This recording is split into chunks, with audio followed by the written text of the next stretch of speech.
निःशुल्क दिया है। इसके बदले उन्होंने चाहा है कि शिव गुरु नाम का डंका हर दिल में बजे। इसके लिए शिव गुरु के द्वारा आदेशित कर्म जो है, हम अपने जीवन को उस दिशा में लगाएंगे जहां एक दूसरे को हम अपने गुरु शिव से जोड़ेंगे, प्रेरित करने में लगाएंगे। उन्होंने हमसे आपसे यह चाहा है, क्योंकि यह जीवन हमारा आपका अभी है और कल नहीं भी हो सकता है। इस जीवन का कोई ठिकाना नहीं। यह शुभकामना हम एक दूसरे के लिए करते हैं कि आप 100 साल यहां जिंदा रहिए, 80 साल जिंदा रहिए, 70 साल जिंदा रहिए। ये शुभकामना हम एक दूसरे के लिए करते हैं, लेकिन सच्चाई यही है कि न जाने कौन सी पल मौत की अमानत है। ये सच है। हमारा आपका मूढ़ मन इसको मानता नहीं है, ये बात अलग है। इस मूढ़ मन में इस बात की समझ पैदा करने के लिए गुरु आते हैं, और जब इस बात की समझ पैदा होने लगता है कि अरे जाने की जगह पर रहने के लिए मार, जाने की जगह पर रहने के लिए मार, यह मन में जब ख्याल आने लगता है गुरु की दया से, तो हमारे आपके जीवन में हाय तौबा कम होने लगता है। क्योंकि हमको आपको मालूम है कि दिल्ली से मुझे फिर अपने घर को लौटना है। आप वहां कोई रस्सा कस्सी नहीं करना चाहते, वहां बिल्कुल ही आप कोई झमेला नहीं करना चाहते। आपके मन में चलता रहता है कि चलो जिस काम से आए हैं वो काम करते हैं, फिर तो मुझे लौट जाना है 7वें दिन, 4थे दिन, 3रे दिन, 5वें दिन, यही ना होता है। देखिए वहां कितनी निर्भ्रांत यात्रा होती है। साहब श्री कहते हैं कि धरती पर जो हम आप रह रहे हैं, शिव गुरु की शिष्यता आध्यात्म की दुनिया में आपको इस रहस्य से परिचित करा देगा। किस रहस्य से? कि आए हैं, कुछ दिन रहेंगे और फिर चले जाएंगे। यह आपके लिए सिर्फ वागात्मक नहीं होगा, यह धीरे धीरे बोधात्मक होने लगेगा कि रहना नहीं, देश है वीराना। यह सचमुच यह एहसास होने लगेगा कि यहां से जाना है, और यहां से जाना है तो देखिए ना, साहब दीदी ने एहसान किया है, गुरु ने दया की है कि आज तक 10,000 साल तक सब लोग इसी भेग में रह गए कि लोग गाते ही रह गए कि कैसे चुकाऊं इस जीवन का मोल रे, जन्म देने वाले इतना तू बोल रे। जन्म देने वाले उस शिष्यों ने साहब श्री हरिंद्रानंद जी के माध्यम से बोल दिया ना साहब के माध्यम से कि तुम जो करते हो वो दूसरों को करने को कहो। यह संवाद साहब श्री को बेगूसराय की धरती पर 1986 में आया था ना। शिव शिष्यता की इनके जीवन में यात्रा तो बाल्यकाल से ही आरंभ हो गई। एक तरह से 74 से यह जो है प्रकट होने लगा। 74 आरा के गांगी स्मशान से यह प्रकट होने लगा। नहीं तो बाल्यकाल की कथाएं जो इनकी हैं, इनकी जो बाल्य लीलाएं हैं, जो सुना है समाज से, पिता से, माँ से, क्योंकि साहब श्री के गांव जो अमलोरी है सिवान जिला में, वहां जाने का सौभाग्य मिला है साहब दीदी के आशीर्वाद से, महादेव की दया से। तो वहां के बड़ बुजुर्गों ने भी कहा है कि बाल्यावस्था से इनकी रुझान अन्य बालकों के बनिस्बत दूसरी दुनिया में थी, अलौकिक दुनिया में थी, कोई अलौकिक तलाश में थी। जब वह तलाश थी, आगे चलते चलते कालांतर में कुछ ऐसे घटना चक्र आते हैं जीवन में कि लगता है कि ये क्या है। एक चमत्कारी घटना प्रकट हो जाता है। बाल्यकाल में ही इनके पिताजी शिक्षा विभाग के पदाधिकारी, भरा पूरा घर में इनका जन्म हुआ 31 अक्टूबर 1948 को अमलोरी में। जो सिवान जिला में है और राज्य हमारा बिहार है। इसलिए साहब ने बार बार कहा है, आज भी कह रहे हैं वो, कि बिहार का नाम विश्व में याद किया जाएगा। बिहार की बड़ी भूमिका है, सभी लोगों की भूमिका है, एक एक व्यक्ति की भूमिका है। और यह बात चली साहब के माध्यम से और पूरे घरे भरा पूरा घर में इनका आगमन होता है। शिक्षा जगत से पूरी तरह से ओतप्रोत है साहब दीदी साहब का परिवार। पिता है शिक्षा विभाग के पदाधिकारी और इनके पिताजी भी बड़े विद्वान, अपने जमाने के स्टेट टॉपर, मैट्रिकुलेशन के टॉपर ही रहे ग्रेजुएशन तक। साहब श्री के पिताजी डॉक्टर विश्वनाथ प्रसाद सिन्हा जी, जो अब शरीर में नहीं है, वो भी शिवलीन हो चुके हैं। साहब श्री की माता जी मां राधा देवी जी, जिनके आंचल तले इनका लालन पालन हुआ, जो भागवत प्रेमी उनका जीवन रहा, माता राधा रानी का। और सब कुछ का एक फलाफल होता है। और उनकी कोख में जो बालक के रूप में साहब श्री हरिंद्रानंद जी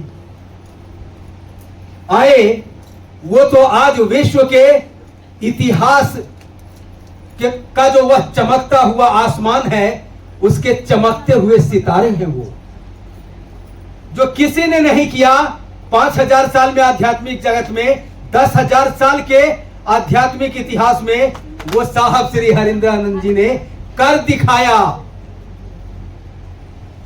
कहना कि भारत का आध्यात्म श्रद्धा विश्वास में बसा हुआ रहा, रचा बसा रहा। पहले भी जितने भी गुरु या सदगुरु आए, सब लोगों ने श्रद्धा और विश्वास की पूंजी अपने शिष्य से खोजी, सभी शरीरधारी गुरुओं ने। क्योंकि गुरु का एक ही काम होता है कि हमारे आपके अंदर जो वह परमात्मा निवास करता है, उस परमात्मा से मिला देना, उस परमात्मा का जागरण अपने उसके शिष्य के अंदर करा देना। शिष्यानुभूति आपने पढ़ा होगा, साहब श्री ने लिखा है कि प्रत्येक मानव के अस्तित्व में गुरु भाव अवस्थित है। क्योंकि साहब ने कहा कि वही शिव शिष्य बन रहा है और वही शिव गुरु भी है। क्योंकि वही शिव हमारे आपके रूप में यहां प्रकट हो गया, वह गुरु के रूप में हमारे आपके कल्याण के लिए आए हैं। क्योंकि जब हमारा आपका आत्मबल बढ़ेगा, तब जाके हमारे जीवन से कष्ट का क्षरण होगा, कष्ट का पलायन होगा। यही रहस्य है। और इस रहस्य को पाने के लिए शिव की रचना को शिष्य की भूमिका में आनी पड़ती है। और सौभाग्य तब होता है जब कोई सबल गुरु मिलते हैं और सबलतम गुरु का पता लेके आए।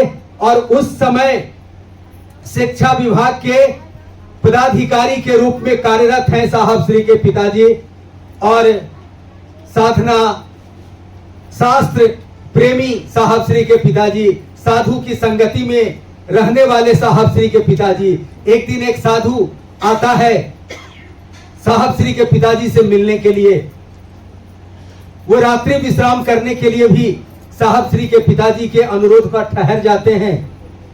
लेकिन साहब श्री को लगता है कि यह भी कोई ठग है, क्योंकि तब तक इनको लगता है कि यह सब जो है सो ठगी का धंधा है, या कोई जो है सो सच्चाई इसमें नहीं है।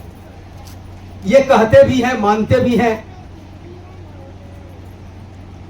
कह भी दिया इन्होंने एक बार अपने पिता से कि क्या इन लोग के चक्कर में आप पड़े रहते हैं, क्या क्या आप जाइए चंदा लीजिए सरस्वती पूजा का और स्कूल जाइए। कोई पिता क्या कहेगा यदि कोई साधु के भेष में आए हुए आदमी को बैठाए हुआ है तो।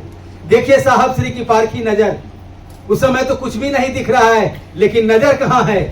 नजर में यह जो तेज है, यह तेज तो जन्मजात न हो गया, नहीं तो कैसे पहचानते। जिनके पिताजी चमत्कृत हैं उनसे और उनके पुत्र के रूप में ये कह रहे हैं कि कहां किसके चक्कर में आप पड़े हुए हैं। देखिए, पारखी नजर है ना, लोगों को समझ में बात नहीं आ रही है।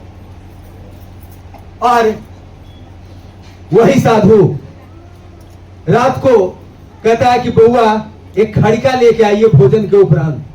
खड़िका, और इन्होंने अनमनस्क मन से कहा कि नकली आदमी हमसे खड़िका मांगता है। फालतू का, एक तो काम खाना काज का और दुश्मन अनाज का। इनका मन तो ये गणित बना रहा था कि काम का ना काज का और दुश्मन अनाज का, क्योंकि डाइनिंग टेबल पर परोस वरोस के बड़ा सम्मानजनक तरीके से खाना उन्हें खा रहे थे।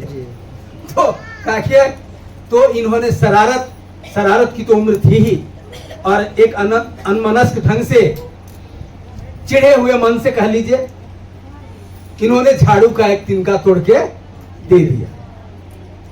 वो समझ गया, वो भी समझ गया खड़िका क्या है। उसने क्रोध में उस खड़के को जमीन पर पटक दिया। जैसे ही पटका, वह सांप का रूप ले लिया। ये डर गए, बच्चा मन डर गए, कोई भी डर जाएगा। डरने के बाद उसको लगा कि पदाधिकारी के लड़के हैं ये ज्यादा डर गए तो बाद में हमको डरना पड़ेगा, क्योंकि आदमी तो नकली था। थोड़े बहुत मारन मोहन उच्चाटन वशीकरण की सिद्धियां करने वाले लोग आज से 35-40 साल पहले थे, अब वो भी नहीं है। मारन मोहन उच्चाटन तंत्र तो भगवती और शिव के प्रेम की कथा गाथा है। तांत्रिक वे हैं जो शिव से प्यार करते हैं, लेकिन समाज ने 40 साल पहले इनको भी तांत्रिक कह दिया। ये तांत्रिक नहीं है, ये मारन मोहन उच्चाटन वशीकरण के मामूली सिद्धि करने वाले लोग हैं। भूत पिशाच की सिद्धि करते हैं, भूत पिशाच के साथ ये रहते हैं। और ऐसे घटनाक्रम से हमारे आपके साहब श्री का जीवन भी गुजरा है। तो इन्होंने देखा और फिर उसने उस सांप को खड़के में तब्दील कर दिया। ये घटना जो इनके मानस पटल पे जो गुजरा, सो इनको अचंभित कर दिया और एक प्रेरणा जगा दी कि ये चमत्कार है। ये चमत्कार होता कैसे है? और इस चमत्कार के चक्कर में साहब श्री हरिंद्रानंद जी का बालक मन ढूंढने चला कि कौन है जो ये चमत्कार हमको बताएगा। तो जैसे जैसे पता चला कि इसके गुरु होते हैं, इसको जानने वाले लोग होते हैं, उन लोगों का पता लगाना इन्होंने शुरू किया। और धीरे धीरे जिस के बारे में जो सुना, उनसे इनकी मुलाकात होनी शुरू हो गई। ये मिलते गए यहां तक कि क्लास 8वां के विद्यार्थी के रूप में ये पहली बार मसान चले गए। मसान साधना में यही एक जगह है, जहां बिहार में ही वो जगह है, सहरसा नहीं, सहरसा तो बाद में 8वां क्लास में जो पहला जमुई में, हाँ जमुई में वो जो गांव है, क्या नाम है, सुरेश जी का घर कहाँ है, सूर्यगढ़ा। हाँ, सूर्यगढ़ा के एक वृद्ध जो मसान की क्रियाएं वगैरह करते थे, पहली बार उसी सूर्यगढ़ा के बुजुर्ग के साथ हमारे आपके साहब मसान चले गए। ये जब मसान जाने लगे तो धीरे धीरे तो परिवार में माता पिता को पता चलेगा ना। पहले दिन पता नहीं चलेगा, दूसरे दिन पता नहीं चलेगा। मान लीजिए हमारा आपका लड़का स्कूल जाने के बहाने सिनेमा हॉल जा रहा है, एक दिन नहीं पता चलेगा, 2 दिन नहीं चलेगा, 3 दिन नहीं चलेगा, 4 दिन 5 दिन के बाद तो चलेगा ही। जी चलेगा। चलेगा कि नहीं चलेगा? चलेगा। अच्छा, यदि ये चलेगा तो माता पिता को खुशी होगी कि दुख होगा? दुख होगा जी। आज हम सब लोग यहाँ बैठे हैं, ईमानदारी से बोलिए, यदि आज हमारे आपके बच्चे के बारे में जानकारी मिले कि वह गया है कॉलेज में पढ़ने के लिए, यहाँ तो 8वां क्लास की बात है, ये तो और संवेदनशील है, हम 8वां क्लास छोड़ देते हैं। यदि कॉलेज में ही चला गया है और आपको पता चलने लगे कि वो मसान जाने लगा है पढ़ाई छोड़ के, आपको कैसा लगेगा? आपको अच्छा लगेगा? नहीं लगेगा। आज नहीं लगेगा हमको आपको अच्छा, तो साहब दीदी, साहब के माता पिता को भी इनकी यह यात्रा, मसान की यात्रा चिंतित करने लगी और इनके माता पिता इनसे असंतुष्ट रहने लगे और घर में चर्चा होने लगी कि अब तो बड़कू जो है सो बर्बादी के रास्ते पे चले गए, सबसे बड़े हैं संतान में ये अपने घर में, इसलिए इनके माता पिता प्रेम से इनको बड़कू कहते हैं।